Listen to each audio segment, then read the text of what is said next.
Hola Iglesia amada, bendiciones, un abrazo para cada uno de ustedes. Estamos nuevamente avanzando en este propósito de explorar la palabra del Señor y poder encontrar en ella la guía, ¿cierto? La luz, la lumbrera para nuestro caminar. Y hoy día quisiera compartir con ustedes una reflexión en torno a la iglesia.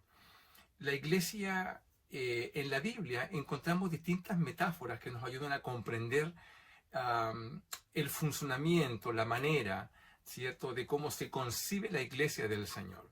Por ejemplo, algunas de ellas nos hablan de la iglesia como una familia. Muchos de nosotros gustamos de este concepto de sentirnos parte de una colectividad en la cual somos hermanos, nos ayudamos unos a otros, nos asistimos, nos contenemos, es decir, como hacen las familias, ¿cierto? Pero también la palabra del Señor nos muestra una metáfora de la iglesia en el sentido de que es como un cuerpo. Y aquí ya se refiere a algo más bien funcional, ¿cierto? Y es justamente la iglesia como un cuerpo lo que nos va a convocar durante algunas semanas en una serie que he llamado La Iglesia como Cuerpo. ¿Con qué objetivo? Con el objetivo de que podamos explorar en conjunto las distintas facetas que implica que la iglesia sea justamente como un cuerpo. La Biblia nos habla mucho sobre esto y nos ayuda a comprender cómo debe ser la iglesia del Señor. Y pensando justamente en la serie anterior, es decir, en esa serie que nos hablaba sobre la iglesia que viene, es muy importante para nosotros comprender el significado y también la funcionalidad para que la iglesia no solamente opere, sino que opere bien, es decir, que opere saludablemente, según también lo que ya hemos venido conversando. Pues bien, de todos los componentes de cómo podemos comprender la iglesia del Señor, la metáfora del cuerpo nos va a ayudar mucho para acercarnos a este estudio y así vamos a poder comprenderla, pensándola como cuerpo, vamos a poder examinarla de distintos ángulos. Por ejemplo, un cuerpo tiene esqueleto, ¿sí? Y yo me imagino cómo sería, por favor, solamente por un momento, imagínate qué sería de un cuerpo si de un instante a otro su esqueleto desaparece, por arte de lo que sea, ¿no? Desaparece el esqueleto. Imagínate lo que pasaría con ese cuerpo. Se desarmaría, ¿cierto?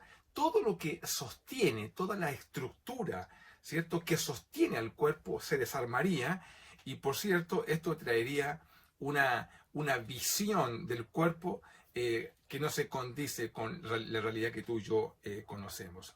También la iglesia tiene distintos órganos que deben operar armoniosamente entre ellos para que pueda haber lo que se llama salud. Si comprendemos el cuerpo como una serie de sistemas, el sistema endocrinólogo, el sistema cardíaco, el sistema digestivo, etcétera, todos los sistemas deben operar de manera balanceada dentro del cuerpo para que tengamos salud. Bueno, todo esto nos muestra la importancia de comprender justamente el cuerpo, la iglesia como un cuerpo que nos va a ayudar a lo que vamos a ir conversando. Hoy día hablaremos justamente de el esqueleto, es decir, de esa estructura que permite que la iglesia esté en pie, ¿ya? Y que se sostenga como tal. Sin el esqueleto, el cuerpo se desarma. Sin los elementos que vamos a ver hoy día, la iglesia no tiene razón de ser y viene a desarmarse por completo o viene a hacer algo distinto de lo cual Dios concibió. Estoy seguro que al cierre de este mensaje, seguramente tú vas a agregar o podrías agregar otros elementos también que a juicio tuyo y de acuerdo a tu estudio, tú podrías sumar a los que yo voy a señalar. Sin embargo, los que voy a señalar me parecen importantes y es lo que voy a compartir contigo. En primer lugar, para que la estructura que sostenga la iglesia pueda efectivamente sostenerla, uno de los elementos es que la iglesia, es decir, tú y yo, nosotros, colectivamente, corporativamente, tú y yo tenemos que tener una visión elevada de Dios. Este es el primer componente. ¿Qué imagen poseemos de Dios? ¿Qué tanto se condice la imagen que tú tienes de Dios con el Dios que está descrito en la palabra del Señor. Yo me temo que el raquitismo que se observa en la vida espiritual de un montón de personas que se autocomprenden creyentes cristianas muestran que lo que tienen es una visión distorsionada de Dios. Es decir, el Dios que dicen creer, el Dios al cual, cierto, se dirigen en sus oraciones, en sus búsquedas, en sus peticiones, no se condice con el Dios que está en la palabra del Señor. Podría nombrar muchos ejemplos, nos bastarían algunos. Por ejemplo, algunas personas tienen a Dios como algo parecido al viejo pascuero. Es decir, Dios es un ser que está en algún lugar lejano por ahí, con una barba blanca, un poquito gordito, ¿cierto? Sobrepasado en peso, de mejillas rojitas, ¿ya? Y bonachón, y que este ser está justamente ahí para que cada cierto tiempo le enviemos una notita con peticiones. Bueno, nosotros decimos que cuando este Dios responde nuestras peticiones, entonces es un Dios bueno. Y qué bueno Dios cuando responde nuestras peticiones. Bueno, ¿y si Dios no responde nuestras peticiones? ¿Dios deja de ser bueno? ¿Acaso Dios es fiel contigo cuando te da trabajo, cuando te da el sostenimiento para la mesa, ¿cierto? Para el alimento, el abrigo para cobijarse? Y cuando Dios, por alguna razón, nosotros evaluamos que Dios no nos da lo que nosotros creemos que debemos tener, ¿acaso Dios dejó de ser fiel? El Dios que da y que quita, el Dios que da vida y que la quita cuando desee, ese Dios es injusto según la manera como yo lo percibo, según la manera como yo estoy experimentando Dios en ese momento. ¿Cuál es la perspectiva que tenemos de Dios? ¿Cuál es la visión que la iglesia tiene de Dios?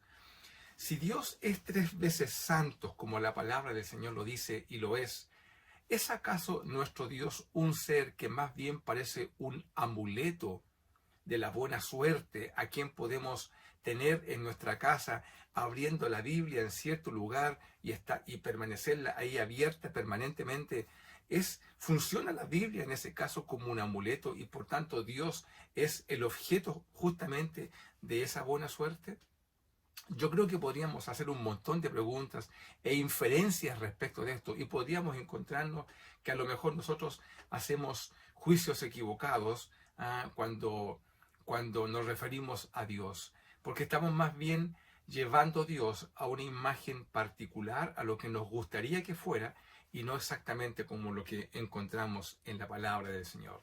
La Biblia nos dice que en el caso de Isaías, tú deberás recordar este texto. La Biblia dice que en el año que el rey Usías murió, Isaías, que era un hombre que vivía en la corte real, de hecho estaba familiarizado, ¿cierto?, con el rey, cuando se desarma todo el sistema político, social, justamente por causa de la muerte del rey, la Biblia lo que nos dice es que Isaías tuvo una visión, y cuando la visión que él tuvo, es decir, en medio de este caos que aparentemente vivía toda la sociedad por causa de una cuestión coyuntural que era la partida del rey, en ese caos Isaías tiene una visión y ve a Dios sentado en el trono, no en el trono de los reyes de Israel, sino que en el trono de Dios, para mostrar desde la perspectiva correcta dónde está Dios sentado cuando los reyes del mundo, ¿cierto?, no lo están en sus lugares. Es decir, Isaías tuvo una imagen en ese momento correcta y vino a él una perspectiva correcta de cómo era Dios, de cómo estaba Dios, de dónde estaba ubicado Dios en la medida de que los acontecimientos del mundo iban sucediendo. Isaías tuvo una imagen correcta de ese Dios. Y teniendo esa imagen, eso implicó entonces que toda su vida se ordenara en función de esa imagen. El mismo ejemplo podemos encontrar en la vida de Juan. La Biblia dice que el libro de Apocalipsis, que se escribió aproximadamente en el año 95, 96 de la era cristiana, unos 60 y tantos años antes que eso, la Biblia nos muestra que Jesús fue el tiempo en que fue crucificado. Y Juan, el apóstol Juan, tuvo un contacto con Jesús que le transmitió una imagen de él. 60 y tantos años después, Juan tuvo una imagen, pero ya no la imagen que Juan tenía, sino que la imagen correcta asociada a quién es Dios de verdad. La Biblia dice que cuando Juan, en el Apocalipsis capítulo 1, creo que verso 7, dice que cuando lo vio, dice, caí como muerto. En otras palabras, tener una imagen correcta de Dios, de nuestro Señor, debe provocar en nosotros algo.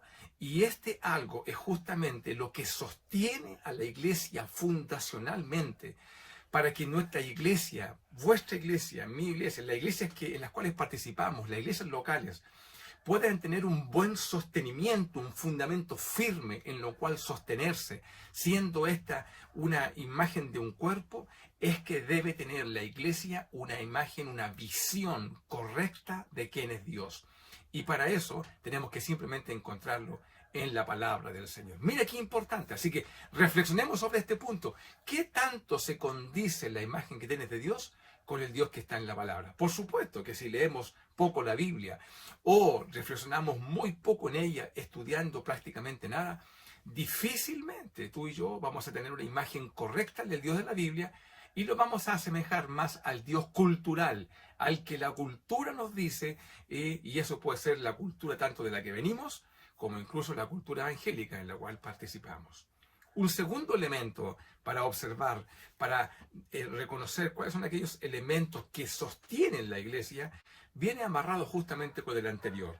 Es decir, tú y yo debemos tener una absoluta confianza de que la Biblia es la palabra de Dios.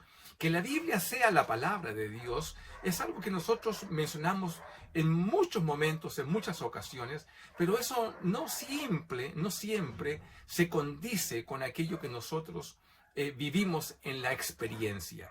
Es decir, decimos que la Biblia es la palabra de Dios, pero por ejemplo no nos comportamos en razón de ella. Yo me pregunto lo siguiente, ¿qué tanta confianza poseemos en la Biblia como palabra de Dios y por tanto como normativa para nuestras vidas? ¿Qué tanta confianza tú y yo tenemos en la Biblia como palabra de Dios y que es normativa? Es decir, que debemos conducirnos en razón de lo que ella nos dice. ¿Creemos de ella o solamente creemos en aquellos aspectos que nos gustan de ella?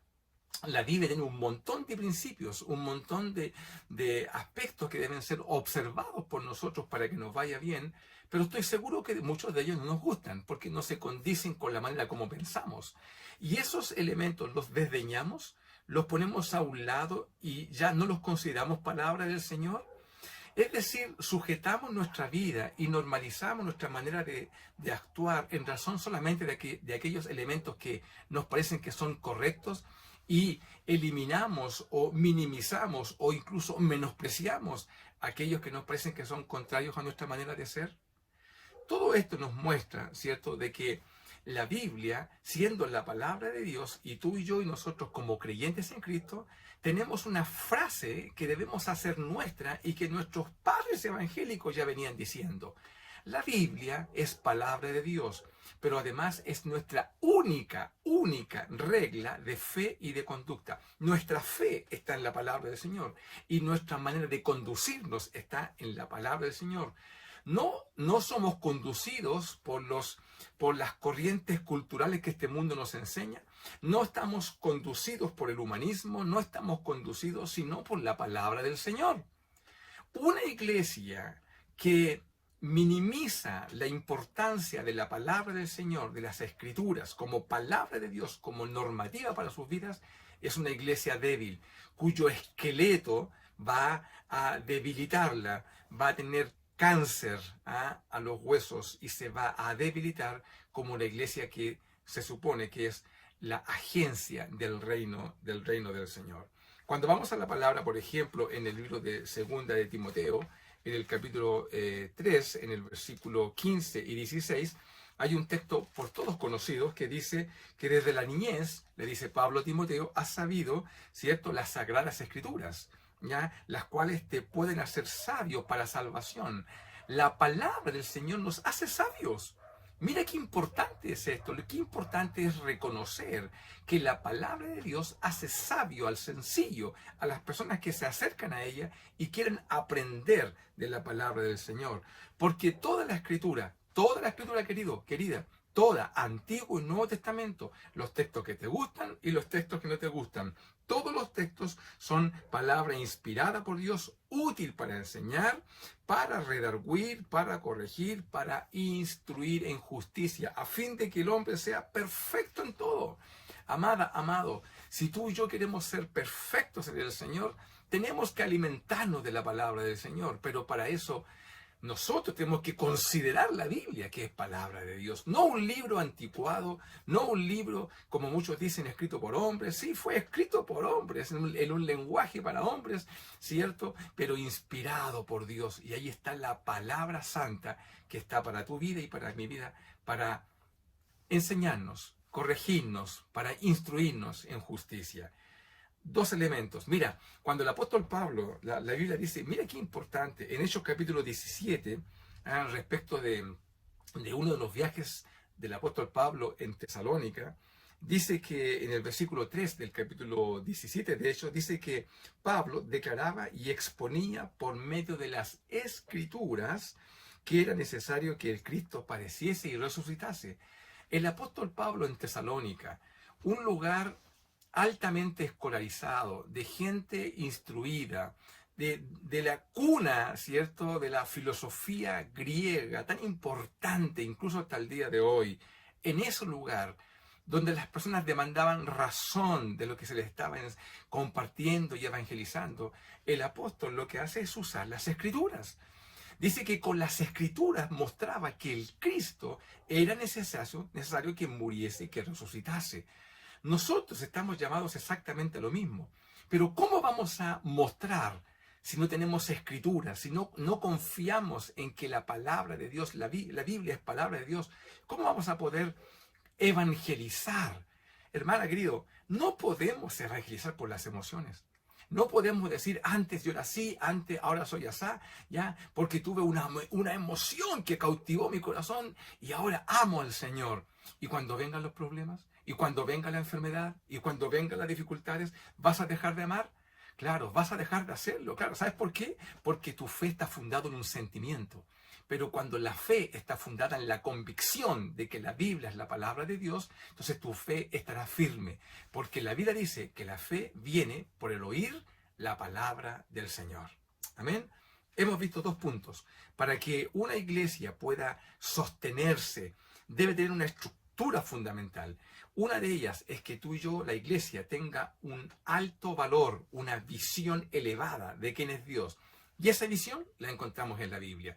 No más allá que eso. Si leemos la palabra del Señor, tendremos la visión correcta de quién es nuestro Señor. Y lo segundo, que es poseer completa confianza, que la Biblia es la palabra de Dios normativa para ti y para mí, y que a través de ella podemos, ¿cierto?, crecer, ser sabios, ¿cierto?, en nuestra humildad, por cierto, ser sabios, pero también ser instruidos para toda buena obra, porque es la palabra del Señor para ti y para mí.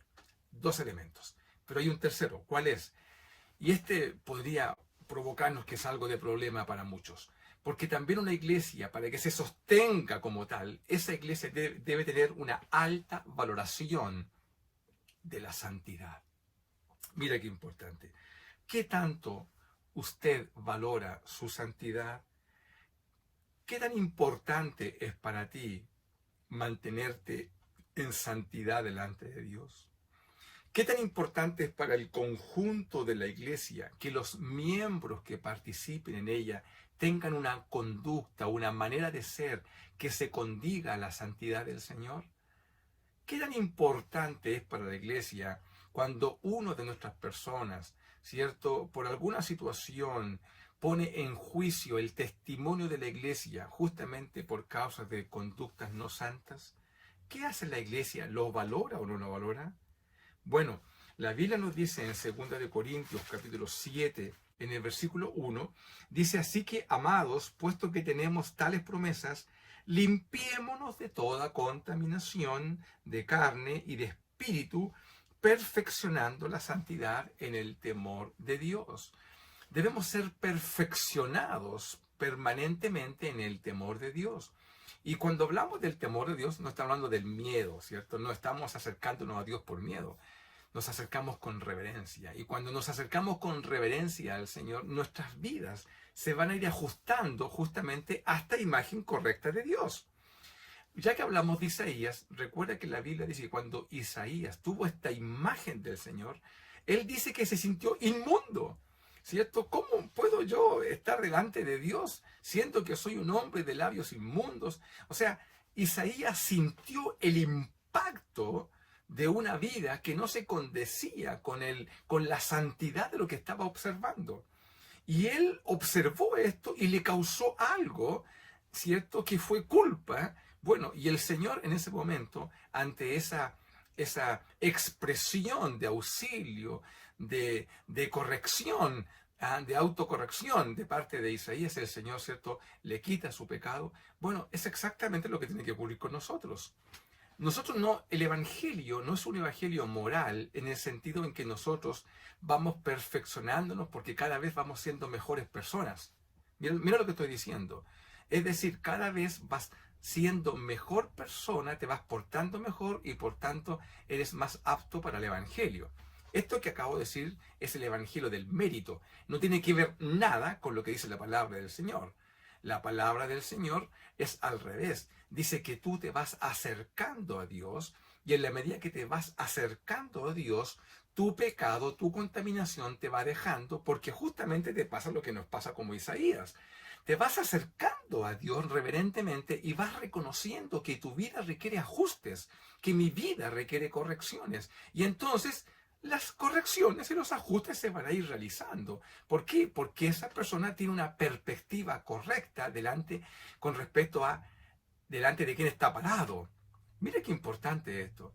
Por eso que muchas personas en las iglesias tienen una conducta, ¿cierto?, que no se condice a la palabra del Señor, simplemente porque no son creyentes. Y como no son creyentes, entonces no tienen una perspectiva correcta, una visión respecto de quién es Dios delante de quien están parados. Por ejemplo, ¿cierto?, en un acto de fe pública como es en la iglesia. Yo sé que esto podemos seguir construyendo una reflexión sobre esto, pero por lo pronto quiero decirte que es tan importante que como creyentes nosotros vayamos ajustando nuestra manera de ser, y eso se va haciendo aquí en la mente, renovándola permanentemente, y esto es algo que solamente es posible que la redención, ¿cierto?, de nuestro Señor por nosotros puede lograr. Porque si esto fuera un ejercicio académico, entonces las personas más dotadas, las personas con mayores capacidades académicas, intelectuales, podrían alcanzar una renovación completa de sus mentes. Pero esto no es así. Esto es algo que hace el Señor, ¿cierto? Y Él va haciendo en nuestro corazón, ¿cierto?, en nuestras mentes, transformándolas y renovándolas permanentemente para que se vayan armonizando a la mente de Cristo y de esa manera nuestras vidas, ¿cierto?, van pareciendo aquello para lo cual Dios nos llamó. ¿Cuál es la enseñanza en este punto? Simplemente que acerquémonos al Señor, porque cerquita de Él, nuestras propias vidas se van a ir ajustando al Señor. Amén. Mire qué importante es estar cerca del Señor. Hemos visto 3 puntos. El primero, ¿cierto?, para que una iglesia pueda sostenerse como tal y no desarmarse desde el punto de vista de lo que es constituyente de ella, es que los miembros de esa iglesia, las personas que la conforman, tengan una visión elevada, correcta, de lo que es Dios según la palabra del Señor. Segundo, que poseamos una confianza absoluta en que la Biblia es la palabra de Dios y que es nuestra única regla de fe y de conducta para nuestro proceder. Y tercero, que la iglesia posea una alta valoración, ¿cierto?, por su santidad. Una iglesia que cuando la gente venga de afuera, lo que observe es justamente gente que se parece a Cristo. Por eso que nos llamamos cristianos, porque somos como Cristo y debe ser evidente en los de afuera. Pero queda un cuarto punto, y este punto tiene que ver en que la iglesia, ¿cierto?, debe poseer claridad respecto de quiénes son los que deben ejercer autoridad en la iglesia. Son la estructura, es lo fundacional, es importante. Yo cuando era pequeño recuerdo la imagen que tenía de mi pastor, la imagen que tenía de los hermanos que yo veía como hermanos adultos, mayores. Yo los veía adultos en la fe. Hoy día que ya soy adulto, ¿cierto?, sé que las personas como tú, como yo, común y corriente, pero la imagen que proyectaban en mí, que yo era un pequeño, ¿cierto? Veía en ellos personas íntegras, ¿cierto? Hasta sus voces cuando hablaban, sus tonos de voz, me transmitían a mí seguridad, certeza bíblica, me transmitían algo solemne, ¿cierto? Solemnidad. Es decir, qué importante son las personas que presiden en nuestras congregaciones. Mira, en Primera de Tesalonicenses, capítulo 5, en el versículo 12, dice así, dice, hermanos, les ruego que reconozcan entre ustedes a los que trabajan y a los que presiden. Tengamos un reconocimiento especial por aquellos que toman la responsabilidad de presidirnos en la obra del Señor. Así también dice que debemos tenerlo en mucha estima, ¿cierto? Porque son personas que apartan tiempo, apartan familias, seguramente apartan recursos, apartan simplemente tiempo de ocio para servirnos en la iglesia del Señor. Pero también así la Biblia nos dice en Hebreos capítulo 13, 17, dice que debemos obedecer a nuestros pastores y sujetarnos a ellos porque ellos velan por nosotros. Esa era la imagen, ¿cierto?, que yo veía de pequeño, que los pastores estaban presentes justamente para velar por el conjunto. Siempre recuerdo a mi pastor, ya fallecido, un hombre ya no tan anciano, sin embargo, era un hombre que predicaba muy poco, creo que lo he compartido en otras veces, predicaba muy poco de verdad. Y eso significó que muchos predicaban en la iglesia y muchos crecimos en el arte de la homilética, de predicar, ¿cierto? Justamente porque Él nos permitió predicar desde muy jóvenes. Bueno, predicaba poco, pero el hecho de estar en la iglesia, el hecho de estar sentado en la banca que Él ocupaba, a mí me transmitía mucha seguridad. Era como que papá estaba en medio nuestro. Yo quiero guardar las proporciones, usted entiende lo que estoy diciendo, ¿no? Era la imagen que transmitía para mí. No decir nada, simplemente estar, para mí me transmitía seguridad. Qué importante es quienes ejercen autoridad en medio nuestro. Pero claro, como el mismo texto dice en Primera de Timoteo, ¿cierto? Cuando Pablo le da instrucciones a Timoteo respecto de las características que deben tener no solamente los pastores, sino también los que sirven, los diáconos, los servidores de la iglesia. Dice, claro, si alguno anhela esto, buena obra desea, es lindo anhelarlo, pero, dice el apóstol, es necesario, y comienza una serie de características que deben cumplir aquellas personas. A veces nos parece que la vara está muy alta, que sería imposible cumplir con ello y por tanto nadie está calificado para presidir la iglesia. Correcto, yo creo exactamente lo mismo. Nadie está calificado, porque nadie es digno. Por eso que nosotros, como personas imperfectas, con todas las debilidades que tenemos, porque todos los que estamos acá tenemos debilidades y puntos en los cuales debemos corregir, pero que tengamos una actitud de humildad delante del Señor, de que tenemos cosas que corregir y que mejorar, y que estamos dispuestos a trabajar en ella, y dispuestos a que otros me ayuden, para que también pueda yo trabajar en ella, así como yo trabajo en las tuyas. En fin, ¿qué lugar ocupa la valoración de todos estos elementos en nuestras vidas? Ignorarlos nos deja con una iglesia impotente, sin fundamento, que no puede afirmar sus creencias, entregada a la forma como cada uno piensa que debe ser y comportarse, y nos deja bajo un liderazgo de personas no aptas para los cargos que la iglesia necesita.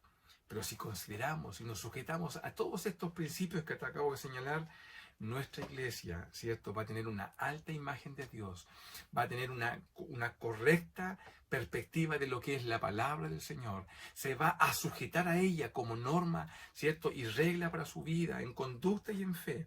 Y además, ¿sabe lo que va a hacer? Va a propiciar que todos crezcamos para que podamos tener líderes que nos bendigan, que nos hagan crecer y que todos podamos crecer como iglesia para ser justamente ese cuerpo que Dios demanda de nosotros. La iglesia, un cuerpo, una estructura en la cual debe sostenerse. Dios te bendiga. Gracias, Señor. Oramos en el nombre de Jesús por todo esto, para que tu palabra se siembre en nuestros corazones y pueda dar fruto. Gracias en el nombre de Jesús. Amén. Dios te bendiga, iglesia. Un gran abrazo.